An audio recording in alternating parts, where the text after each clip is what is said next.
ताज्या बातम्यांसाठी ABP माझाला subscribe करा आणि बेल आयकॉन प्रेस करा। औरंगाबादच्या मिलिंद महाविद्यालयाचे माजी प्राचार्य आणि दलित साहित्याचे संवर्धक प्राध्यापक ल.बा. रायमाने यांचं निधन झालं। वयाच्या 85व्या वर्षी अल्पशा आजारानं त्यांचं निधन झालं।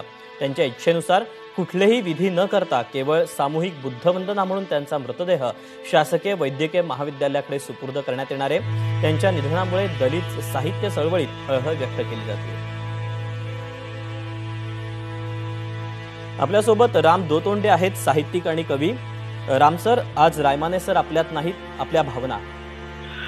एक तर कसं आहे, रायमाने सरांचा खूप मूलभूत वाटा आहे। एकूण दलित चळवळ जेव्हा सुरू झाली 60-70च्या दशकामध्ये, तेव्हा सरांनी त्या सगळ्या याच्यामध्ये मना वानखेडे सर, मबी चिटणीस सर, राघव जाधव सर यांच्यासोबत खूप मोठं काम केलेलं आहे।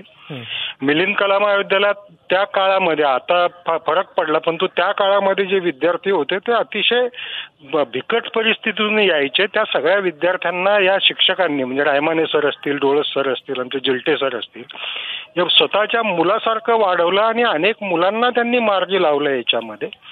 आणि याशिवाय रायमाने सर जे अतिशय तत्वनिष्ठ माणूस, सगळी बाबासाहेबांचे मूल्य मानणारे आणि बाबासाहेबांच्या सोबत, म्हणजे बाबासाहेबांचं सगळं तत्वज्ञान मानत असल्यामुळे, बुद्धाचं तत्वज्ञान मानत असल्यामुळं स्वतःच्या वैयक्तिक आयुष्यात खूप ते तत्वनिष्ठ होते। आता हे खरं म्हणजे खूप वैयक्तिक बाब आहे, परंतु त्यांनी कधी त्याचं भांडवल केलं नाही। आज त्यांच्या कुटुंबामध्ये एक जैन समाजातली, एक मुस्लिम समाजातली, एक लिंगायत समाजातली, एक विविध समाजातल्या त्यांच्या सुना आहेत आणि मुळामध्ये आमच्यासारख्या अनेक विद्यार्थ्यांना त्यांनी उभं करायला मदत केली। त्याच्यामुळे आज आम्हाला असं पोरकं झाल्यासारखं वाटतं।